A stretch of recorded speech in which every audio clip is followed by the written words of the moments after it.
Olá, alunos da terceira série, sejam bem-vindos, a mais uma aula de língua portuguesa. Eu sou o professor Rodrigo Ribeiro, como vocês já me conhecem, isso mesmo.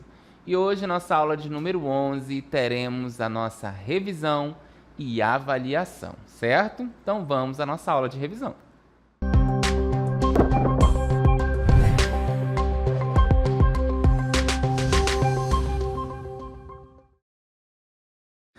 Muito bem, vamos começar a nossa aula de revisão. Vamos dar continuidade aí aos conteúdos que nós estamos vendo na nossa unidade de número 1. E um dos conteúdos que nós vimos aí que ficou bastante evidente foi os textos reivindicatórios. Vamos lá ver então, relembrar o que são os textos reivindicatórios. Os textos reivindicatórios trazem sempre uma reivindicação, ou seja, exigem ou cobram publicamente algo de interesse coletivo nessa modalidade.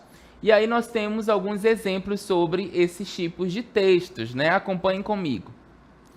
Carta aberta, carta de reclamação, manifesto, abaixo-assinado e textos publicitários, Então, quando você exige ou cobra, você está sendo protagonista na sociedade.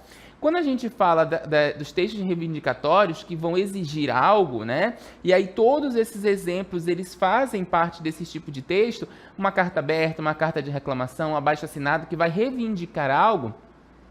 De alguma forma, você trabalha com esse tipo de texto, você está ali exigindo ou cobrando algo, você se torna um protagonista na sociedade.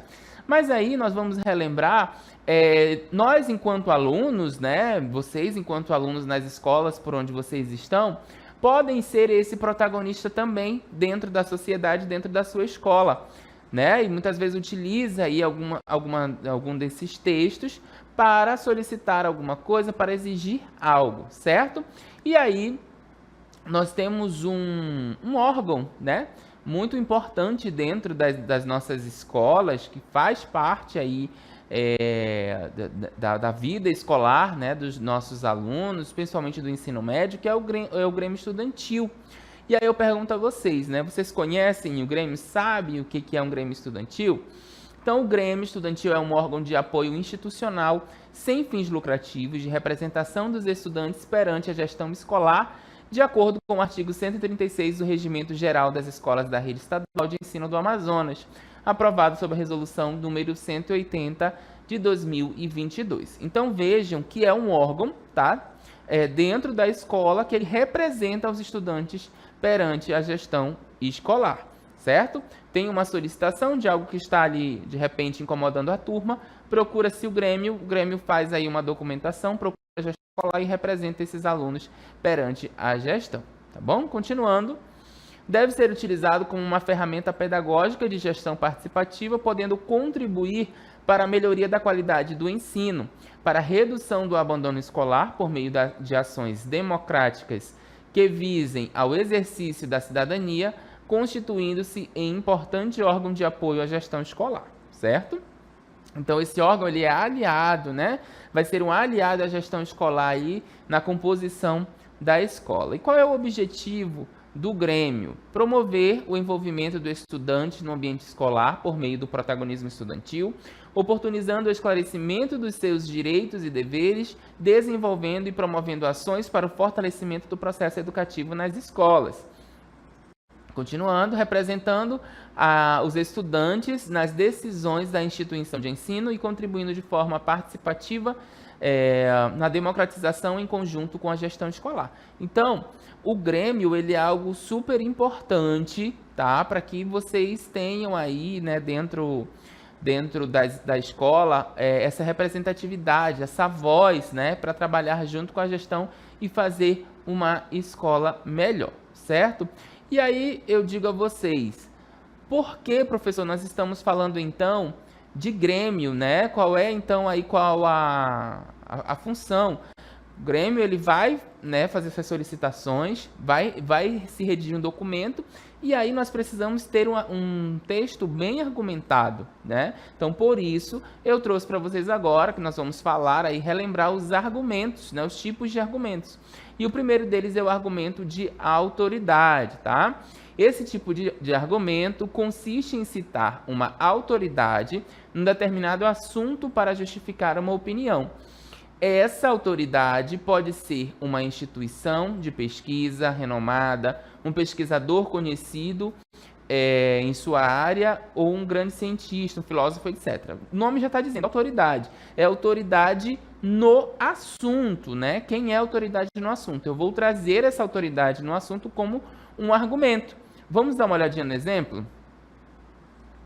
Se o governo não usar a polícia para garantir a segurança, o crime vai tomar conta da cidade, porque, de acordo com Hobbes, se o homem for deixado à vontade, haverá uma guerra de todos contra todos. Então vejam que nós estamos falando de uma situação, né, da polícia, da segurança, do crime, e eu trago uma autoridade, que é Hobbes, ali para, né, para justificar o meu pensamento da guerra de todos contra todos. Então, nesse argumento, e aí para a gente justificar essa conclusão de que o crime tomará conta da cidade, né, caso o governo não use a polícia, o autor desse texto ele vai afirmar que Thomas Hobbes, que é um filósofo aí do século XVII, que pode ser considerado uma autoridade sobre o tema de violência. Ele estudava sobre violência, né, trazia ali então as questões sobre violência, né? E aí o autor trouxe o Thomas Hobbes ali, que era um filósofo do século XVII, para confirmar então essa ideia. Ok? Entendido? Argumento de autoridade. Se por um acaso você fosse falar um texto aí sobre educação, você traria quem? O professor, um pedagogo, né? Que ele seria a autoridade então para falar do assunto, para eu ter esse argumento. Outro tipo de argumento é o indutivo. Esse é um argumento que tira uma conclusão geral, tá? Algo geral a partir de fatos particulares. Ele também é chamado, em alguns contextos, de argumentação por exemplificação. Vamos dar uma olhadinha no exemplo. A corrupção é um problema generalizado no Brasil e não só na política. Podemos ver isso através de um grande número de exemplos. Pense nas pessoas que furam a fila do supermercado, que sonegam impostos de renda, no guarda que toma o café na padaria de graça em troca de uma proteção especial para o estabelecimento, no estudante que tira xerox no trabalho para economizar, etc. Definitivamente, no Brasil, a corrupção é generalizada. Então, vejam que nós temos aí particularidades, né? São fatos pequenos que são colocados aqui no texto, para se chegar a uma conclusão maior, né? Qual é a conclusão maior? Que no Brasil a corrupção é generalizada. Mas antes disso, ele trouxe vários exemplos, várias argumentações, o autor, né? O quê? Dizendo, as pessoas que furam fila no supermercado, que sonegam impostos, né, de renda, o guarda que toma um café na padaria de graça em troca de uma proteção especial, né? O estudante que tira xerox no trabalho para economizar. Então vejam que ele trouxe vários elementos, né? Aí alguns fatos particulares para se chegar a uma conclusão maior, que é o quê? No Brasil, a corrupção é generalizada, ou seja, vem de todas as partes. Certo, pessoal? Então, nesse argumento, a conclusão de que a corrupção é generalizada no Brasil foi tirada com base na enumeração aí de vários exemplos e fatos particulares que mostram isso, tá bom? Muito bem. Vamos ao nosso próximo argumento, que é o argumento por analogia, ou uma comparação, né? Um argumento por comparação. Então, os argumentos por analogia usam a comparação entre duas coisas semelhantes, tá? Duas coisas semelhantes, para estabelecer uma conclusão. O pressuposto desse argumento é que coisas semelhantes se comportam de formas semelhantes, tá? Ou deveriam ser tratadas da mesma maneira. Vamos dar uma olhadinha no exemplo. Ninguém deixaria qualquer pessoa pilotar um avião pois isso exige conhecimento especializado. Ora, governar um país também exige conhecimento especializado. Portanto, deveria ser proibido que pessoas que não têm conhecimento governem de alguma forma. Então vejam aqui que para ele argumentar essa afirmação de quem não tem conhecimento governe de alguma forma o país, o que ele fez? Ele fez uma analogia, ele fez uma comparação. Qual foi essa comparação que ele fez? Que qualquer pessoa pilotar um avião, né? Ninguém deixaria qualquer pessoa pilotar um avião, e ele comparou com uma pessoa governar um país, né, que também exige conhecimento especializado. Os dois casos exigem um conhecimento especializado. Então, quem não tem esse conhecimento não pode nem pilotar um avião e nem governar um país. Por isso nós chamamos, então, de argumento por analogia, né? Ou argumento por comparação, certo? Vamos ao argumento dedutivo? Olha só.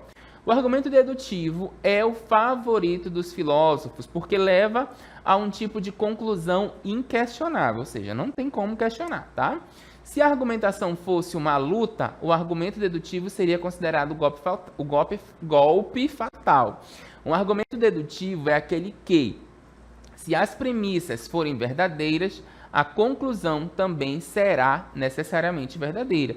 Então, se eu trago ali situações que são verdadeiras, né? São premissas que são verdadeiras, essa conclusão, ela vai confirmar essas premissas, certo? Vamos dar uma olhada no exemplo? Olha só. Premissa 1, aqui o pezinho 1, né? A diminuição dos índices de mortalidade infantil exige tempo, trabalho coordenado e planejamento. Temos uma afirmação, tá? Ora, a segunda premissa diz o seguinte.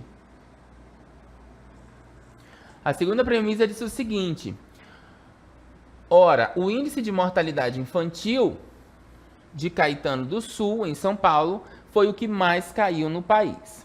Então, nós temos duas premissas, duas afirmações, e eu tenho uma conclusão. Portanto, São Caetano do Sul foi o município do Brasil que mais investiu tempo, trabalho, coordenado e planejamento na área.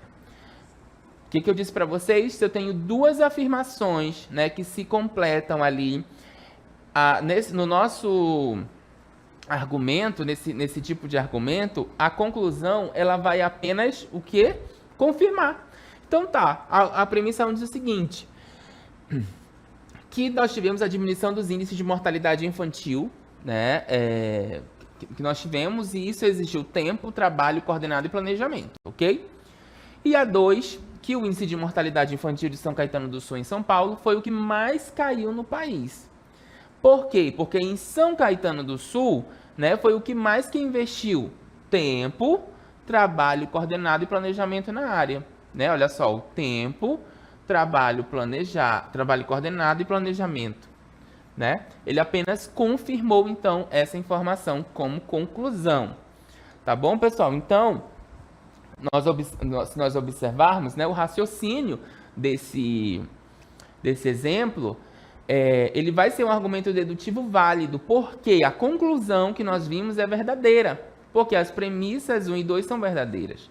A única forma, né, de a gente questionar esse tipo de argumento é mostrando que as premissas nas quais se apoiam, elas são falsas, né? Se elas forem falsas, aí realmente também vai ser falsa. Certo, pessoal? Muito bem. Vamos ver outro tipo de texto reivindicatório, né? Para trabalhar nossos argumentos que nós acabamos de ver agora também, que é o gênero textual carta de reclamação, tá bom? Então, esse gênero ele desenvolve a capacidade argumentativa no estudante, no sentido de reivindicar por algo ou situação descumprida por prestadores de serviço. Tá? Esse gênero que nós vamos falar, que é a carta de reclamação, que é outro tipo de texto reivindicatório, né? Que pode-se usar os argumentos também que nós acabamos de ver, ele vai aí desenvolver, então, essa capacidade argumentativa realmente de nós escrevermos, né? De reivindicar algo por uma situação que foi descumprida. Quantas vezes nós não passamos por esse tipo de situação? De alguma forma lesados, né? E aí, essa carta de reclamação, ela pode servir para nos ajudar. Vamos continuar.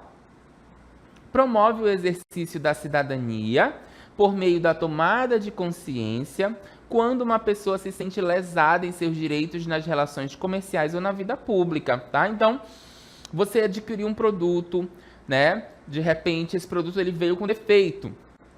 O que você faz? Você se dirige, então, ali ao fabricante, né? A quem vendeu e exige que esse dano seja reparado, um dano comercial ou na vida pública também. De repente você está com algum problema aí em algum órgão, né? Da prefeitura ou do estado, e você pode fazer uma carta de reclamação, dirigir-se, né, a este órgão e aí fazer uma reclamação, né, para que esse seu direito também seja resguardado e seja atendido, certo? Continuando, esse texto ele vai explorar as possibilidades de publicação nas cartas reivindicatórias pelas mídias impressas ou digitais, que se tornam fontes de denúncias exigindo dos prestadores de serviços uma resposta.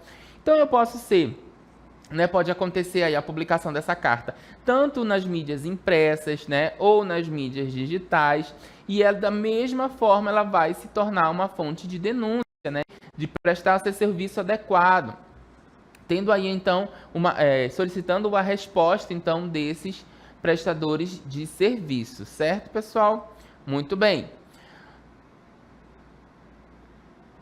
Nós vamos ver agora, então, aí como que acontece, né, esse nosso texto, né, desse texto reivindicatório. Nós sempre devemos iniciar com o texto, né, com a exposição dos fatos, ou que seja aí, né, o que é isso?